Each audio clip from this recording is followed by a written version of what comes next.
Purposely. Your life, God's purpose. Listen at purposely.com. And we just love people where they're at. And that is essentially how I gave my life to Christ. I just kept going back and back to the church and realized, man, Jesus, I'm all in. If I can be loved by you and show love to others, this is what I want to do for the rest of my life. Stuck in addiction, lost in despair, lonely, isolated, and then Jesus.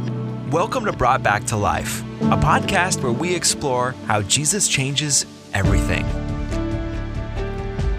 Hey, my name is Tony Mattar, and I pastor Venture Church in Seattle.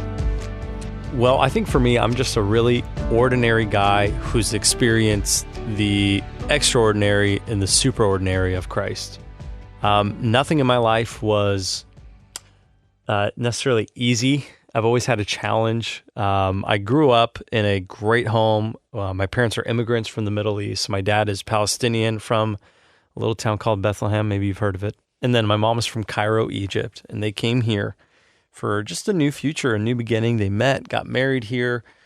And I grew up in a home where I was loved, but I truly didn't understand purpose. Like, what's the point of life? Where am I going? What are we doing? And that kind of carried with me all throughout high school. I found myself oftentimes just wanting the approval of others, really hoping that people would just, love on me and make me feel super seen and noticed. And there's a deep insecurity there. And on top of that, I have currently and had really bad ADHD. And at that point, didn't know necessarily how to work with it, what to do. So school always came as a challenge to me, which caused me to have terrible grades, no vision for my life, no direction for my life. What am I here for? And I just kind of drifted in life. I went to church here and there with my mom, but not really. I wasn't a follower of Christ at all. And over time, just like I said, drifted. Graduate high school, I'm in community college, and I'm at the lowest of my low. First time I've ever had true clinical depression, diagnosed clinical depression. And the list goes on and on. Was caught up in an addiction to a handful of things and found myself really at my end. Not that I wanted my life to end. I just didn't know where to go from here. I was completely down, completely lost. And I'll never forget, one night I was in my room praying, and for some reason I felt led to pray, and I just said, God, I need help. Hey, I need help. The next day, I got invited to work got invited to church by my coworkers, and they invited me to what the church was called then, Canyon Creek, which was a totally new experience for me. I had never been to an evangelical church, never been to a church where a pastor is wearing jeans and they're playing. I didn't know what worship music was. I just thought it was like really bad rock music. So I was like, this music's awful. But I just couldn't deny, man, I was loved. People just loved me, just got to know me. No one was focused on trying to change me. They just loved me where I was at. And that's what I love about our church, is that we allow the Holy Spirit to do the life change and the transformation. And we just love people where they're at. And that is essentially how I gave my life to Christ. I just kept going back and back to the church and realized, man, Jesus, I'm all in. If I can be loved by you and show love to others, this is what I want to do for the rest of my life. And gave my life to Christ. At that point, I had finally was studying political science at the University of Washington, and recognized, hey, I don't want to do this anymore. I just want to preach the gospel. And I thought that's what pastoring was. You just got to preach. No one told me that that is 10% of what we do as pastors, maybe 15% if you're really good at studying. And I dropped out, did Bible college through our church, studied online while I interned at our church, Canyon Creek at the time, called Venture. And you fast forward, I'm skipping so much, but you fast forward in those 10 years, I give my life to Christ. I go all in on Bible college, do an internship program, become a junior high director 2 years after giving my life to Christ. My biblical literacy at that point was still pretty flat, but there was something about my willingness. I think that's always kind of been my story. I'm ordinary, but I'm willing. I'm always willing. I'll try. I'll give it a shot. I'll stretch my limits. We'll go the next level. Because I really want to see what God can do through me and how I can be a vessel for him. I feel like my entire life now that I know Jesus is all about giving my entirety to Jesus. So became a youth pastor over those years, met my girlfriend through the internship, who then became my wife. We became youth pastors, and we started out with 2 kids meeting in a hallway at an elementary school on Sunday mornings. And the 2 kids were the pastor's twin boys. And we blink, a couple of years go by, and the youth ministry has 250 kids going to it. And we're putting on youth conferences, not for other church kids, but for kids in our city that didn't know Christ. And we're seeing hundreds of kids come to know Jesus.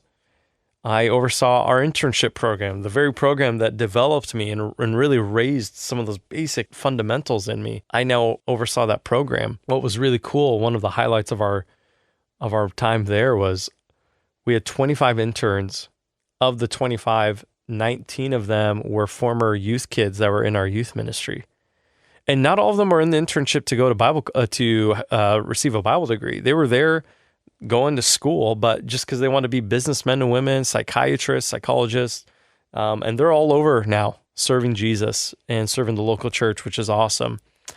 And as that season wrapped up of 10 years of youth ministry, running an internship, seeing dozens and dozens of teenagers give their life to Christ, I really asked God what was next. And I kind of told the Lord, hey, I'll do whatever, but the one thing I won't do is church planting. I was like, I'm not doing that. The reason being, I've seen what church planting has done to people. I've seen church plants come in and they're robust and energetic, and then they fall flat after 2 years for a variety of reasons. I loved where I was at Venture Church. It was a healthy local church. I had a salary. I had a great job, amazing coworkers, the best pastors. And why would I leave all that? Why would I leave security to start a church from scratch?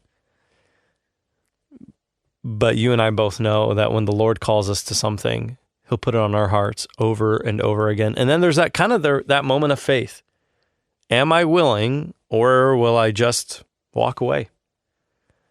And truly, I want to live a life of obedience. I'm an ordinary guy. I'm not extraordinary. I'm not the most gifted preacher. I'm not the most gifted communicator. I'm not the most intellectual being, but I'm willing. I'll go.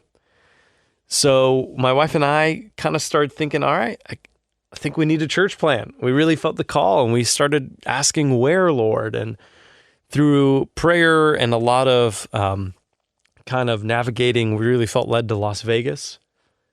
Vegas is currently booming right now. There are hundreds and thousands of new homes being developed in suburban Vegas. A lot of Californians are moving there, and it's just exploding. There's just so much opportunity for Las Vegas right now. And we really felt like, all right, I think it's going to be Vegas. We were excited for Vegas to the point where we picked out a home. We figured out where we're going to put our kids in school.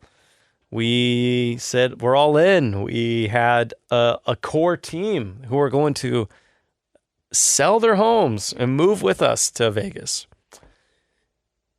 And I'll never forget the meeting we had with our pastor, Pastor Brandon Beals, where he sat us down and said, hey, I'm all for this. I will support you. I will send you guys to Vegas. We'll help you get you guys there. But I really feel like we cannot abandon Seattle. And I'm just like, come on, man. Come on. I mean, look at Vegas. It's beautiful. It's amazing. There's sun. There's everything to do there. There's food. And then I was like, Seattle? You know, what's funny is I told the Lord, God, I'll plant anywhere but Seattle. And once again, I was reminded, you can never tell the Lord your plans. You could create plans, but he will determine your steps. And I told him my plan to go to Vegas, and he said, well, let's pivot. And I truly believe God would have blessed either decision. He would have, totally. It's for his kingdom. But there was something about, we felt like if we stayed in Seattle, we wouldn't be given up on the place we were trying to leave, where churches have left. They've closed their doors. Pastors have come and go for a variety of reasons. You look at the state of the church in Western Washington, there are more people who don't attend our churches than there are in our churches. So rather than talk about everything that's wrong with Seattle, we should be part of the solution.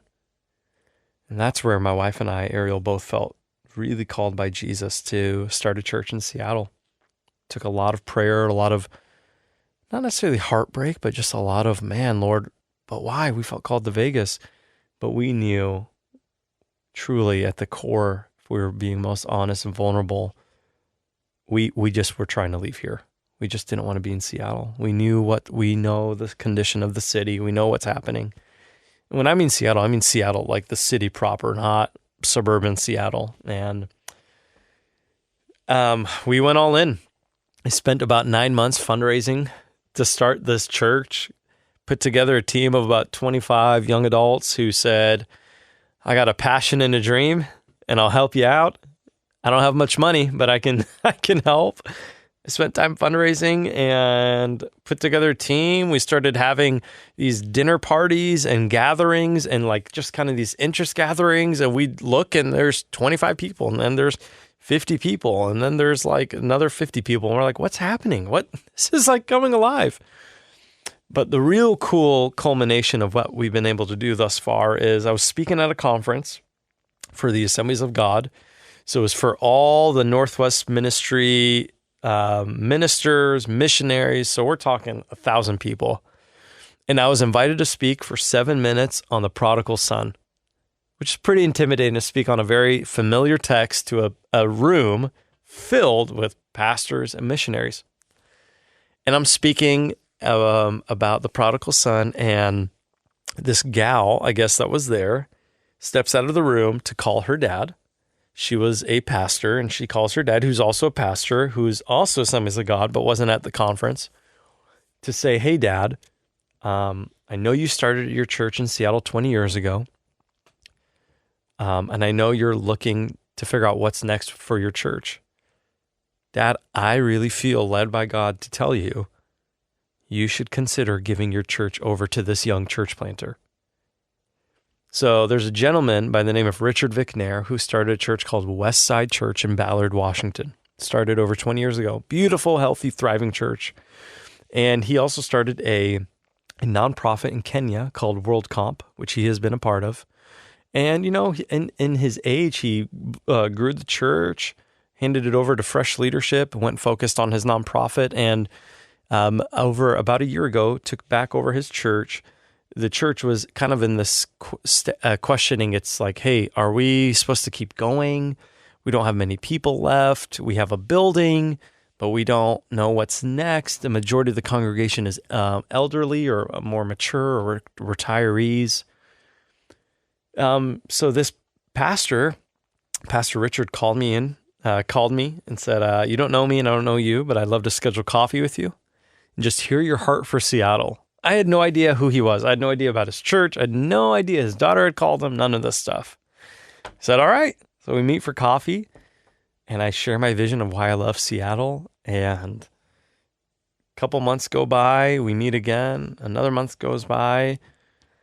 And he just meets with me one more time and says, Tony, I really feel led by God to say, hey, we want to come alongside the vision of venture. We love what God's doing. What would you think about merging churches? And I asked, what do you mean by that? He goes, what if our church became venture? Our people become venture. Our building becomes venture. We go all in on the mission we feel God has called you to.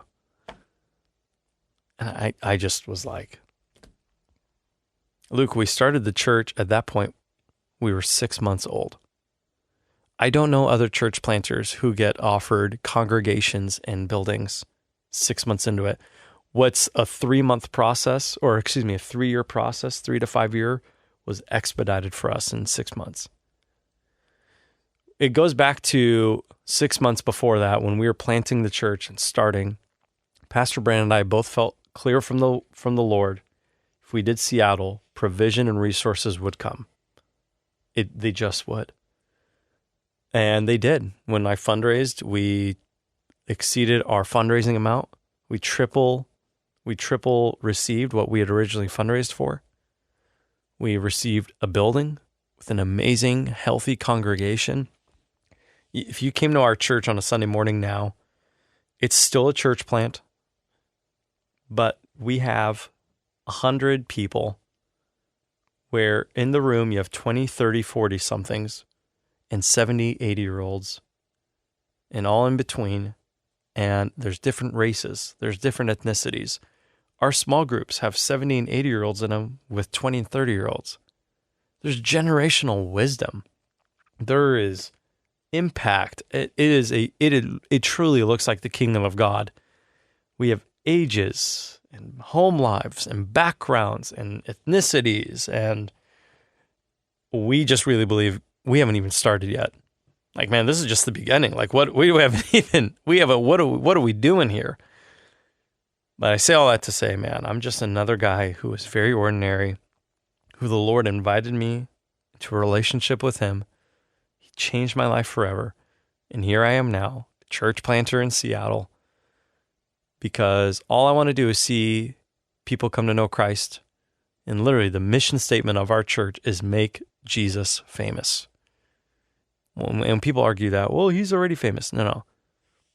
Christians might be famous, but truly Jesus himself as the person, he is the center of all that we do. He's the one we're here to make famous. And that's our story. Do you want to share your Jesus story or know someone who should? Let us know at comments@purposely.com. If you loved Brought Back to Life, support us with a 5-star rating and review.